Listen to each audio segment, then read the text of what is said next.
नमस्कार, आवाज समाचार में आप सभी का स्वागत है। मैं हूं सीमा। खबरों की शुरुआत करते हैं और सबसे पहले नजर डाल लेते हैं हेडलाइंस पर। नेशनल हेराल्ड मामले में ईडी की कार्रवाई, सोनिया और राहुल गांधी पर शिकंजा। रॉबर्ट वाड्रा से ईडी की पूछताछ, हरियाणा भूमि सौदे से जुड़े मनी लॉन्ड्रिंग मामले में जांच जारी। बंगाल हिंसा पर सीएम योगी का बयान, कहा लातों के भूत बातों से नहीं मानेंगे। अयोध्या के राम मंदिर को बम से उड़ाने की धमकी, एफआईआर दर्ज। और महाराष्ट्र साइबर पुलिस के सामने पेश हुए रणवीर अहलावालिया और समय रैना। और अब खबरें विस्तार से। नेशनल हेराल्ड मामले में ईडी ने सोनिया गांधी और राहुल गांधी पर मनी लॉन्ड्रिंग का आरोप लगाया है। जांच एजेंसी ने दिल्ली की राउज एवेन्यू कोर्ट में आरोप पत्र दायर किया है। इस आरोप पत्र में कांग्रेस के वरिष्ठ नेता सैम पित्रोदा और सुमन दुबे समेत कई नेताओं के नाम भी शामिल हैं। ईडी ने दोनों नेताओं को मनी लॉन्ड्रिंग मामले में आरोपी बताया है। आरोप पत्र पर राउज एवेन्यू कोर्ट में 25 अप्रैल को सुनवाई होगी। ईडी ने धन शोधन निवारण अधिनियम की धारा 44 और 45 के तहत अभियोजन शिकायत दर्ज की है। इससे पहले ईडी ने सोनिया और राहुल गांधी से जुड़ी संपत्तियों पर कब्जा करने की प्रक्रिया शुरू कर दी थी।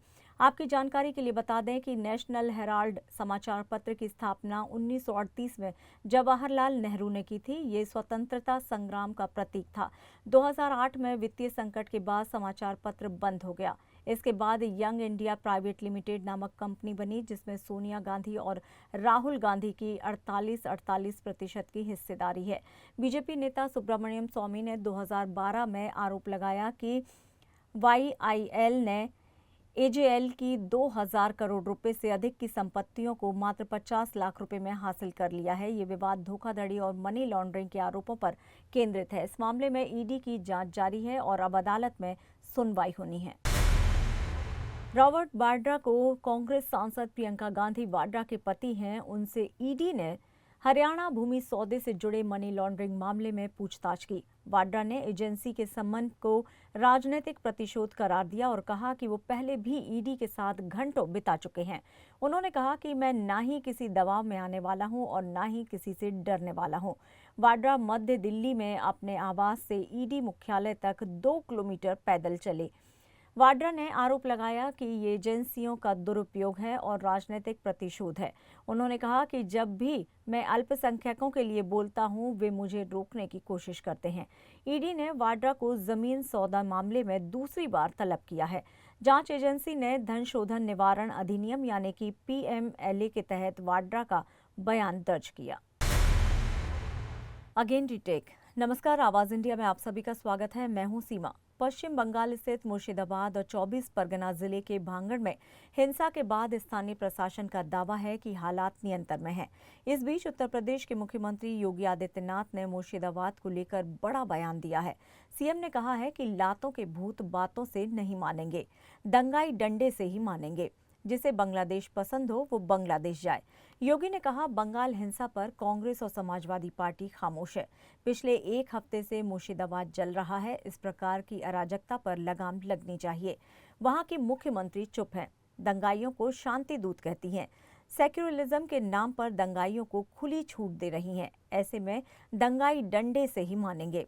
मुख्यमंत्री ने कहा कि मैं धन्यवाद दूंगा इस बात के लिए कि वहां के न्यायालय को कि वहां पर केंद्रीय बलों को तैनात कर अल्पसंख्यक हिंदुओं की सुरक्षा की व्यवस्था के लिए कदम उठाया गया है। अब याद करिए 2017 के पहले के उत्तर प्रदेश को हर दूसरे तीसरे दिन दंगा होता था। बहनों और भाइयों, इन दंगाइयों का उपचार ही डंडा है। बिना डंडे के मानेंगे नहीं। आप देख रहे होंगे बंगाल जल रहा है, वहां की मुख्यमंत्री चुप है, दंगाइयों को शांति दूत कहती है। अरे लातों के भूत बातों से कहां मानने वाले हैं।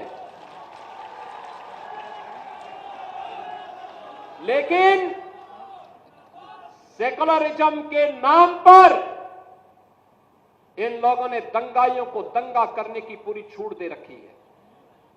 पूरा मुर्शिदाबाद पिछले 1 सप्ताह से चल रहा है। सरकार मौन है। बहनों और भाइयों, इस प्रकार की अराजकता पे लगाम लगनी चाहिए और मैं धन्यवाद दूंगा इस बात के लिए। अयोध्या के राम मंदिर को बम से उड़ाने की धमकी मिली है। ये धमकी एक ईमेल के जरिए भेजी गई है। इस ईमेल में मंदिर की सुरक्षा बढ़ाने की हिदायत दी गई थी। धमकी भरे ईमेल के बाद अयोध्या के साइबर थाने में एफआईआर दर्ज कराई गई है और साइबर सेल ने मामले की गंभीरता से जांच शुरू कर दी है। राम जन्मभूमि ट्रस्ट के पदाधिकारी महेश कुमार ने पुलिस में केस दर्ज कराया है। मामले की संवेदनशीलता को देखते हुए अयोध्या, बाराबंकी और आसपास के जिलों में सुरक्षा कड़ी कर दी गई है। पूरे इलाके में सघन तलाशी अभियान चलाया जा रहा है और पुलिस ने शहर में गश्त भी बढ़ा दी है ताकि किसी भी संदिग्ध गतिविधि पर तुरंत कार्रवाई की जा सके। पुलिस अधिकारी पूरे मामले की बारीकी से जांच कर रहे हैं और सुरक्षा को सर्वोच्च प्राथमिकता दी जा रही है। नमस्कार, आवाज इंडिया में आप सभी का स्वागत है। मैं हूं सीमा। यूट्यूबर रणवीर अहलावादिया और समय रैना महाराष्ट्र साइबर पुलिस के सामने पेश हुए। दोनों यूट्यूबर्स दक्षिण मुंबई के कफ परेड क्षेत्र में स्थित महाराष्ट्र साइबर कार्यालय पहुंचे। दोनों को इंडियाज गॉट टैलेंट शो में आपत्तिजनक टिप्पणी मामले में पूछताछ के लिए बुलाया गया था। पुलिस ने अहलावादिया और रैना के खिलाफ 3 सम्मन जारी कर उन्हें मुंबई में जांच अधिकारी के समक्ष पेश होने को कहा था। अहलावादिया पिछले सप्ताह अपना बयान दर्ज कराने के लिए पुलिस के सामने पेश नहीं हुए थे। पुलिस अधिकारी पूरे मामले की जांच कर रहे हैं और दोनों यूट्यूबर से पूछताछ की जा रही है। इस मामले में आगे की जांच अभी जारी है। खबरों में यहाँ लेंगे एक छोटा सा ब्रेक। आप बने रहिए आवाज समाचार के साथ।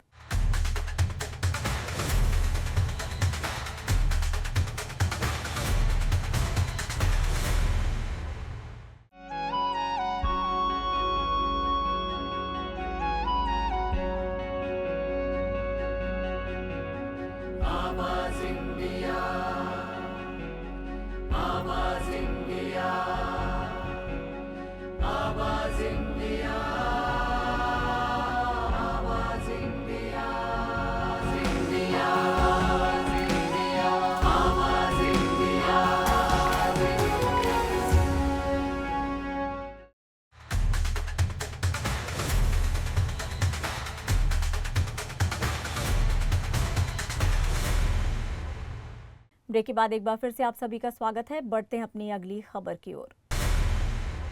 लाडली बहन योजना में किए गए बदलाव को लेकर महायुति सरकार के मंत्री अब सफाई देने में लगे हैं। वित्त राज्य मंत्री आशीष जायसवाल ने लाडली बहन योजना पर सरकार की भूमिका को स्पष्ट करते हुए कहा है कि हमारी सरकार ने किसी भी अवैध लाभार्थी महिलाओं से वसूली नहीं की है और न ही उन पर किसी तरह की कोई कार्रवाई की गई, बल्कि जैसे महिलाओं को पता चलने लगा कि वो 2.5 लाख से ज्यादा आय या फिर आर्थिक रूप से सक्षम महिलाओं की योजना नहीं है, वैसे वो अपने आप ही लाभार्थियों की संख्या कम होने लगी।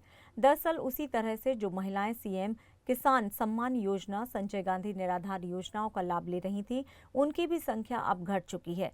हालांकि अन्य योजनाओं के साथ लाडली बहन योजना का लाभ कई महिलाओं को आज भी हो रहा है। सरकार अपना चुनावी वादा पूरा कर रही है। आइए विस्तार से देखते हैं कि वित्त राज्य मंत्री ने आखिर और आगे क्या कुछ कहा है। लाडकी बहीण योजनेच्या संदर्भामध्ये जेव्हा ही योजना राज्य शासनाने अर्थसंकल्पात जाहीर केली होती तेव्हा 2.5 लाखापेक्षा कमी उत्पन्न असलेल्या महिलांना प्रतिमाह 1,500 रुपये देण्याचा निर्णय मागच्या सरकारमध्ये महायुतीच्या सरकारने घेतला होता। त्यावेळेस मोठ्या प्रमाणामध्ये महाराष्ट्राच्या महिलांना लाभ द्यायचा होता। लोक फॉर्म भरण्यामध्ये रांग करू शकत होते आणि लोकांना तहसील कार्यालयात गर्दी होण्याची शक्यता होती।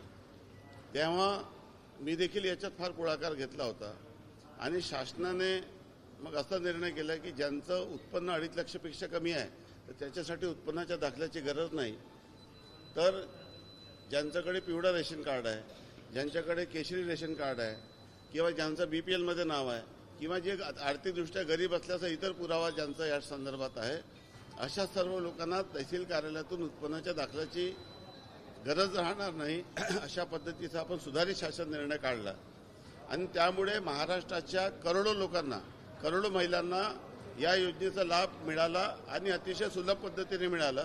प्रत्येक अंगणवाडी सेविकेला आपण अशा पद्धतीचे फॉर्म भरण्याच्या सूचना दिल्या। वेगवेगळे राजकीय पक्षाच्या कार्यकर्त्यांनी ते सर्व फॉर्म भरले आणि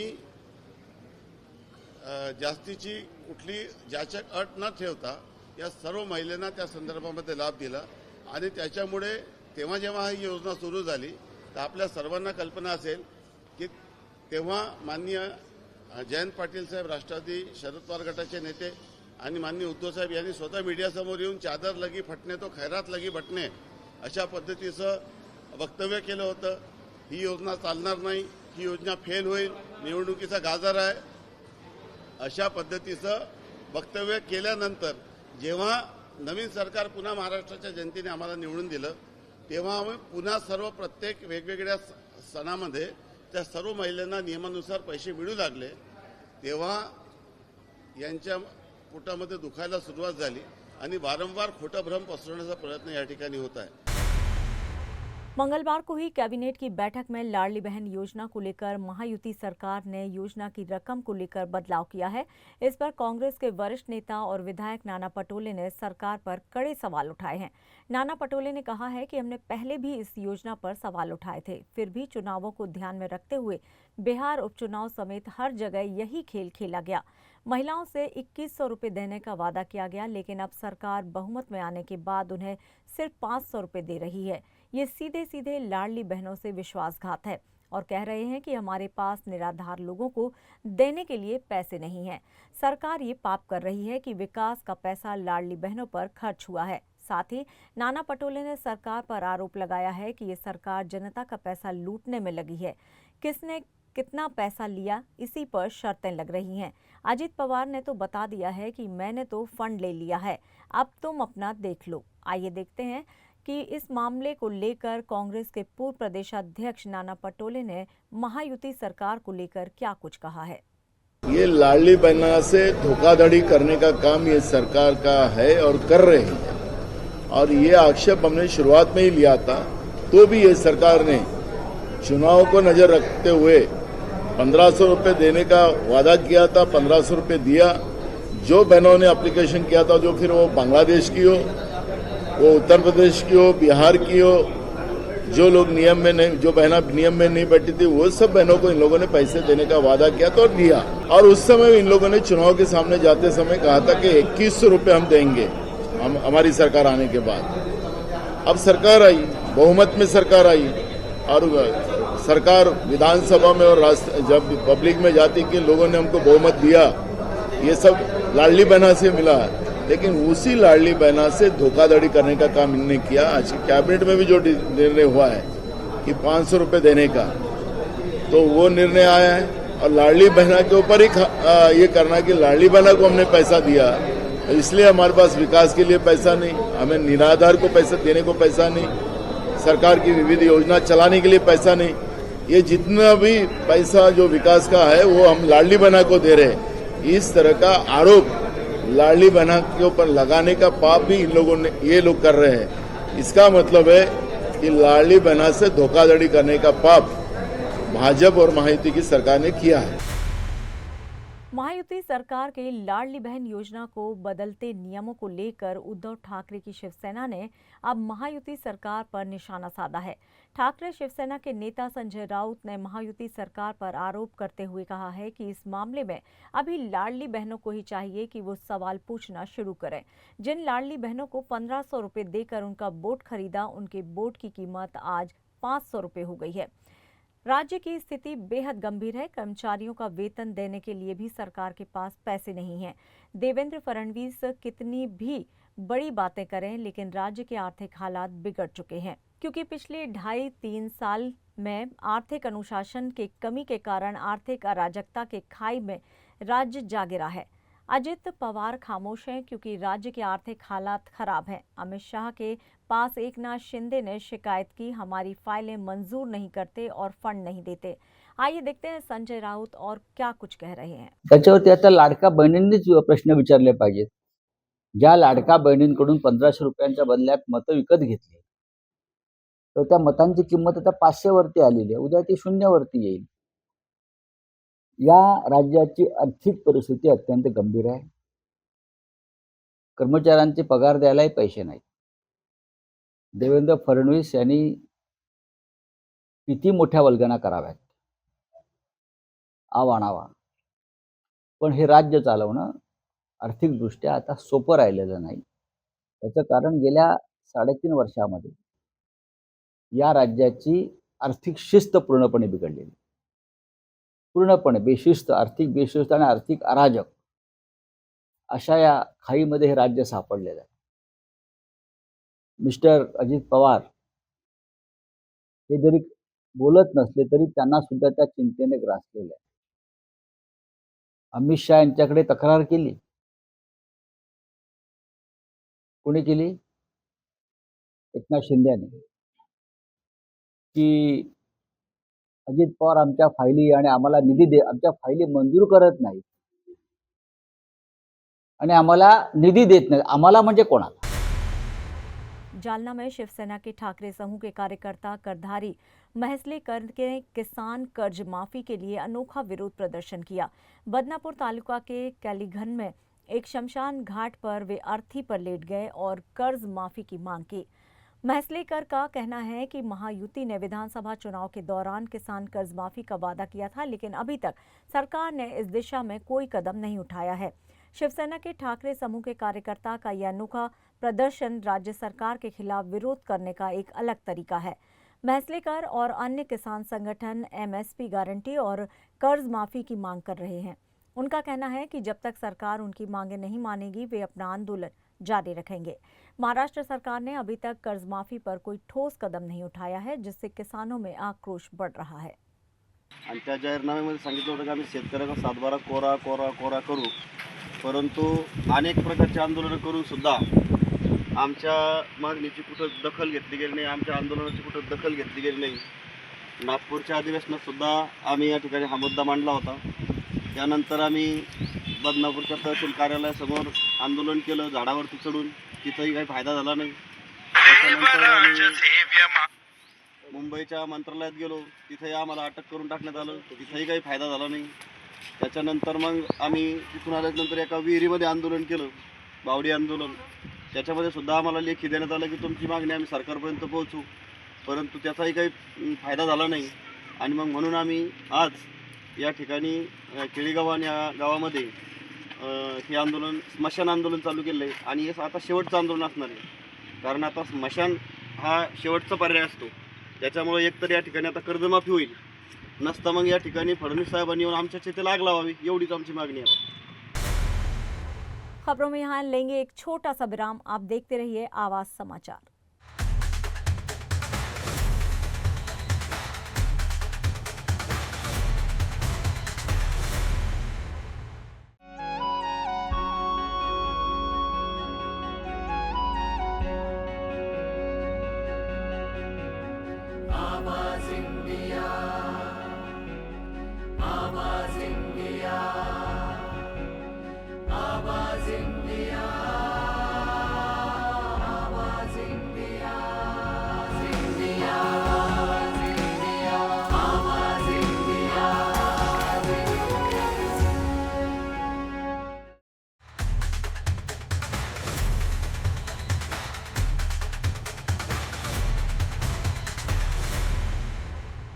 ब्रेक के बाद एक बार फिर से आप सभी का स्वागत है। बढ़ते हैं अपनी अगली खबर की ओर।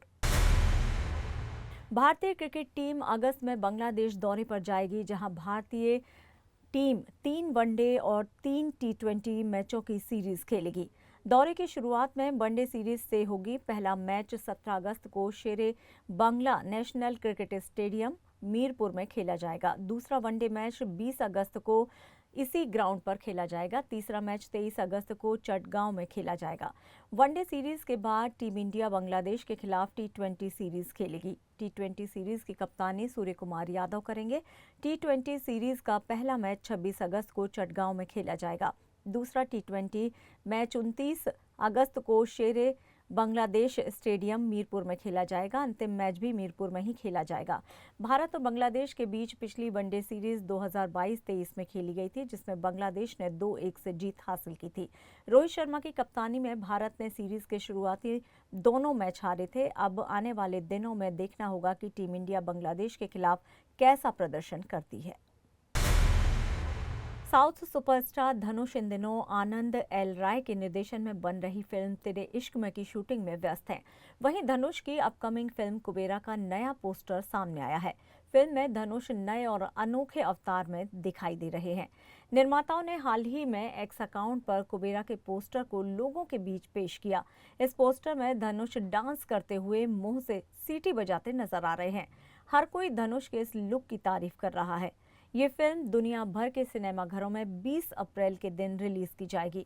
फैंस ने तो पोस्टर देखकर फिल्म को अभी से सुपरहिट बोलना शुरू कर दिया है। कुबेरा की रिलीज डेट पर फैंस का उत्साह और बढ़ गया है। कुबेरा में धनुष और नागार्जुन के अलावा रश्मिका मंडाना सहित कई कलाकार अहम भूमिकाओं में दिखाई देंगे। इस फिल्म को तमिल, तेलुगु, हिंदी, कन्नड़ व मलयालम भाषा में एक साथ रिलीज किया जाएगा। सदी के महानायक Amitabh Bachchan social media platform x पर अपने अलग अलग ट्वीट को लेकर हमेशा ही चर्चा में रहते हैं, पर पिछले दिनों उन्होंने इस बात को लेकर चिंता जताई थी कि उनके फॉलोअर्स नहीं बढ़ रहे हैं। फिर क्या था, उनके करोड़ों फॉलोअर्स उन्हें सलाह देने लगे, अलग अलग तरकीबें भी बताने लगे। पर अब अमिताभ बच्चन ने कहा है कि उनको इनकी सलाह से कुछ फायदा नहीं हुआ है, यानी कोई काम नहीं आया। अमिताभ बच्चन ने ट्वीट किया, धन्यवाद दिया सबको जिन्होंने उनकी मदद की और एग्जाम्पल बताए। फॉलोअर्स कैसे बढ़ा सकते हैं, क्षमा चाहता हूँ, एक भी काम नहीं आया। बिग बी के इस ट्वीट पर भी फैंस लगातार रिएक्ट कर रहे हैं। 14 अप्रैल को अमिताभ बच्चन ने रात 12 बजे के करीब एक ट्वीट किया था, जिसमें उन्होंने लिखा था, बड़ी कोशिश कर रहा हूँ लेकिन ये 49 मिलियन फॉलोअर्स का नंबर बढ़ नहीं रहा है, कोई उपाय बताइए। फिर क्या था, इस ट्वीट के बाद 4800 से ज़्यादा कमेंट्स उनकी पोस्ट पर आए। इसमें कई लोगों ने फॉलोअर्स बढ़ाने की सलाह भी दी, तो कई लोगों ने उनके इस ट्वीट को लेकर मजाक भी बनाया। और फिलहाल आवाज़ समाचार में इतना ही। आप देखते रहिए आवाज़ इंडिया। नमस्कार।